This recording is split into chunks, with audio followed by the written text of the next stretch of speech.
नमो तस् भगवतो अरहतो सम्मा सम्बुद्धस्स।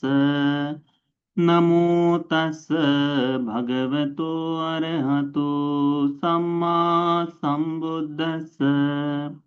नमो तस् भगवतो अरहतो सम्मा सम्बुद्धस्स।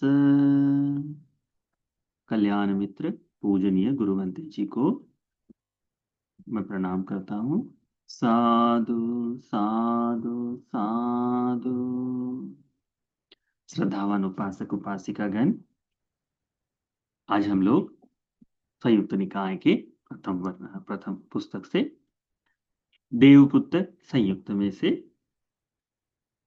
नानातिथिक वर्ग का दूसरा सूत्र खेम सूत्र। खेम का मतलब होता है जहां पर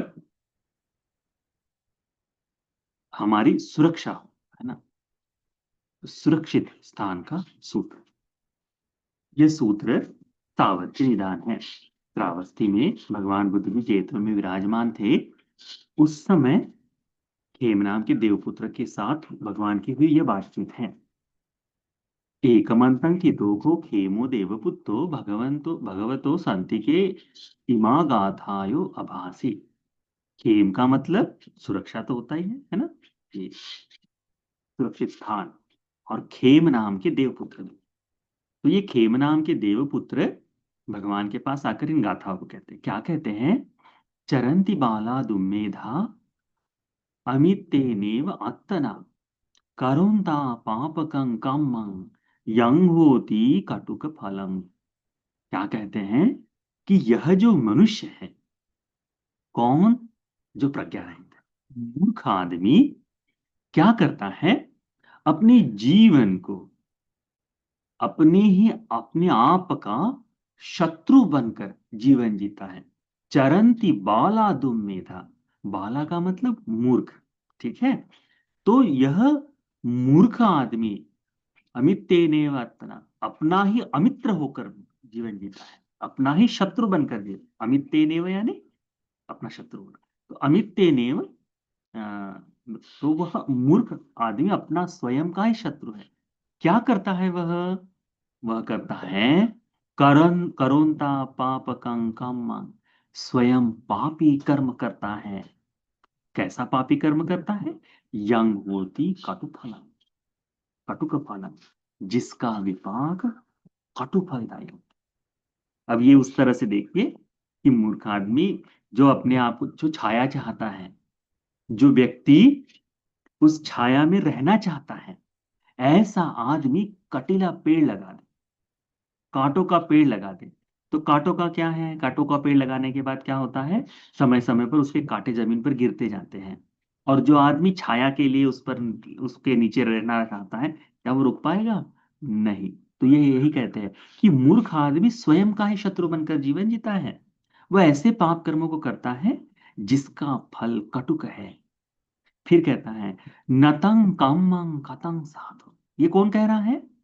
यह देवपुत्र कह रहा है, खेम देवपुत्र। यंकत्वा अनुतप्पति यस्य अस्सु मुखो रोदं विपाकं पटिसेवति नतं कामं कतं साधु। ऐसे कर्मों को नहीं करना चाहिए। यंकत्वा अनुतप्पति, जिसके कारण बाद में अनुताप हो, पश्चाताप हो। अरे मैंने तो ऐसा कर लिया, बेकार में कर लिया करके जो ना पश्चाताप होते हुए स्वयं को पीड़ित करते रहता है, अनुतप्पति। यस्य अश्रु मुखो रोदन, जो निरंतर अश्रु मुख से रहते हुए विपाक भोगना पड़ता है, उस तरह का कर्म मत करो, ऐसा कर्म न करो। नतंग कामं कतंग साधु, यानी ऐसा कर्म करना अच्छा नहीं, यानी ऐसा कर्म मत करो। कौन सा? जिसके कारण तुम्हें पश्चात दुख का विपाक भोगना पड़े, आंसू आंखों से अश्रु आए और विपाक स्वरूप में पीड़ा ही दुखी मिले। ऐसे कर्मों को मत करो करके कहते हैं। फिर कहते हैं वो देवपुत्र कि तंग च कामं कतंग साधु, ऐसे कर्म को करना चाहिए। कौन से? यंकत्वा नानुतप्पति, जिसको करने से हमें पीड़ा ना आए, हमें तकलीफ ना हो। जिससे पश्चाताप ना हो। ऐसे कर्म होते हैं ना, जिसका पश्चाताप ना हो। यस पतितो सुमनो, जिसे करने के बाद हम सुखी हो जाते, आनंदित होते। सुमन का मतलब आनंद होता है ना। यस पतितो सुमनो विपाकं पटिसे, उसका विपाक भोगते हुए आनंद ही आनंद आए, ऐसे कर्म को करना चाहिए करके यह देवपुत्र कहता है।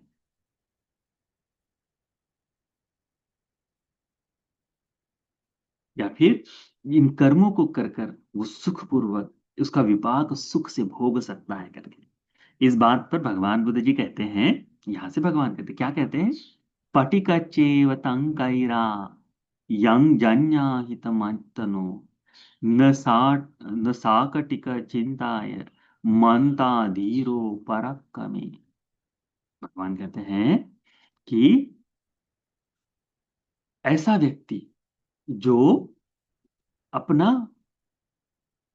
हित चाहता है, अपने हित को देखना, अपना सुख चाहता है, अपना कल्याण चाहता है, उस व्यक्ति ने वास्तव में यही सारी चीजें पहले कर लेनी चाहिए। कौन सी चाहिए? क्या करना चाहिए कि यही, कि पाप कर्म नहीं करना चाहिए, जैसे देवपुत्र ने कहा। तो भगवान उसकी बातों को अनुमत करते हैं कि हाँ हाँ देवपुत्र, तुम जो कह रहे हो वास्तव में ठीक। तो कैसा कि जो व्यक्ति अपना हित चाहता है, सुख चाहता है, उस व्यक्ति ने ऐसे कोई कर्म को नहीं करना चाहिए जिससे हमें पश्चाताप करना पड़े। पश्चाताप का कर्म मत करो, जिससे पश्चाताप हो, जिससे हमें तकलीफ हो। कई बार होता है पाप करने के बाद व्यक्ति बहुत चिंता में पड़ा रहता है, उससे बाहर नहीं आ पाता, और फिर उससे बचने के लिए भिन्न भिन्न तरह के पाप और करते रहता है। उस पश्चाताप से बचने के लिए और अपने आप को सील की हानि करता है, श्रद्धा की हानि करता है, धर्म मार्ग की हानि करता है, और चलते रहता है। और जब स्वयं इतना सह ही न पाए, टूट जाए, उसके बाद कहता है धर्म से मुझे कोई लेना नहीं। इस तरह से चिंतन करने वाले लोग हैं। तो भगवान कहते हैं कि वास्तव में जो अपना हित सुख चाहता है, उसने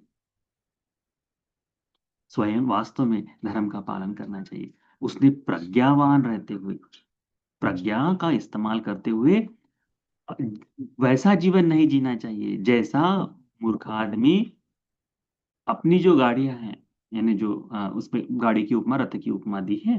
तो कहते हैं भगवान कि जो व्यक्ति रथ को अ, ऐसे रास्ते पर ले जाए जो बाधक हो, जो तकलीफदायी हो, ऐसे रथ पर प्रज्ञावान आदमी, ऐसे व्यक्ति ने अपने रथ को उस दिशा में नहीं ले जाना चाहिए करके भगवान कहते हैं। फिर भगवान बुद्ध जी इस रथ की पूर्ण उपमा बताते क्या कहते हैं, यथा साकटिको मठ्ठं समं हित्वा महापतं विषमं मग्गमारुह्य अक्षिच्छिन्नो जायति। भगवान कहते हैं कि ये जो मूर्ख आदमी, मट्ठ जो है, ये मूर्ख आदमी अच्छा रास्ता, सीधा सरल रास्ता छोड़कर अपनी गाड़ी को पथरीले कठिन रास्तों पर, जहां पर जाना सरल ना हो, ऐसे रास्तों पर उतार देता है, और उस कारण से अपने ही रथ का पहिया या धुरा तोड़कर बैठता है। आपने देखा होगा ना, शॉर्टकट के चक्कर में लोग अपनी हानि कर लेते हैं कि नहीं। यही है वो, एक तरह से कि अच्छा रास्ता, ठीक है, धर्म से चलने वाला रास्ता छोड़कर इसमें से तो 2 पैसे ज्यादा मिल रहे हैं, और अब भी मिल रहे हैं, तुरंत मिल रहे हैं करके तत्काल उसमें खर्च कर देता है, उसमें जोड़ देता है। और पश्चात उसमें से डूब जाने के बाद, अरे मेरा तो पैसा डूब गया, अरे मेरा तो पैसा डूब गया। कोई भी धन ऐसे ही नहीं मिल जाता। धन मिलना सरल थोड़ी ना है, उसके लिए श्रम लगता है, उसके लिए पुण्य का विपाक लगता है। इसीलिए जो आसान तरीके से धन मिलना है, वह विषम रास्ता, ऐसा समझ लो। वो दिखने में तो तुमको ठीक लगे शुरुआत में, फिर बड़ा मुश्किल वाला हो। तो भगवान कहते हैं कि इस प्रज्ञावान आदमी ने अपने रथ को उस तरफ से नहीं उतारना चाहिए। उसने अपने धर्म, अपने हित की सुख की इच्छा के लिए अपने उसने कार्य करना है। एवं धम्मा अपक्कमा अधम्म मनुवत्तीय मंदो मच्चु मुखं पत्तो अख छिन्नो व जायते। भगवान कहते हैं इस तरह का अधर्म, ये जो मूर्ख आदमी, अज्ञानी आदमी है, ये उसी तरह से है। अपने रास्ते को गलत रास्ते, अपनी गाड़ी को गलत रास्ते पर उतार देंगे, अपने जीवन को गलत रास्ते पर उतार देंगे और पूरा जिंदगी पश्चाताप करेंगे। अभी देखिए वर्तमान में, देखिए क्या हो रहा है। इस विषम अधर्म के रास्ते पर चलने के लिए सब जगह से प्रेरित किया जाता है। अरे सोशल मीडिया पर देख लो तो अ, व्यभिचार के बारे में बहुत गुण वर्णना की जाती है। झूठ के बारे में, झूठ बोलने के बारे में बड़ा प्रोत्साहन दिया जाता है। शराब मदिरा के बारे में, नशे के बारे में बहुत प्रोत्साहन दिया जाता है। इन कारण से ये जो युवक है क्या सोचता है, अरे पूरी दुनिया उसको मानती है, मैं क्यों ना करूं। और उस समय वह अज्ञान के रास्ते पर चलकर अपने जीवन में सील की हानि कर लेता है। अब जो व्यक्ति बाल्यावस्था से धर्म को न समझने के कारण जो व्यक्ति व्यभिचार में पड़ जाए, जो व्यक्ति नशे में पड़ जाए, जो व्यक्ति धर्म का अभ्यास न कर पाए, उसका वैवाहिक जीवन कैसे सुखी हो सकता है? उसमें हानि तो होगी ही ना, है ना? तो उस तरह से हमें धर्म को देखना चाहिए कि ये जो विषम रास्ता है, जो अच्छा रास्ता छोड़कर, धर्म का सीधा रास्ता छोड़कर जो सुगति की ओर ले जाए, उसको छोड़कर कि केवल एडवेंचर करके आदमी ने अपनी गाड़ी को गलत रास्ते पर, अपने जीवन की गाड़ी को गलत रास्ते पर नहीं उतारना चाहिए। अज्ञानी आदमी इसी तरह से करता है, मूर्ख आदमी इसी तरह से करता है, धर्म को न जानने वाला आदमी इसी तरह से करता है। परंतु धर्मवान आदमी अपने आप को इस पापी रास्ते से बाहर निकल आता है, बाहर निकल आता है। वह अपने जीवन को आर्य धर्म के अनुसार जीवन जीता है, भगवान के बताए मार्ग के अनुसार जीवन जीता है और अंतिम में मृत्यु के सामने आकर, यानी ये मूर्ख आदमी की तरह अंतिम में, अरे मेरा तो रथ का पहिया टूट गया, अरे मेरी तो रथ की धुरा टूट गई, इस तरह से पश्चाताप करते हुए नहीं बैठता। मूर्ख आदमी वो पश्चाताप करता है, प्रज्ञावान आदमी ने वो तो सुगति को जाता है ना?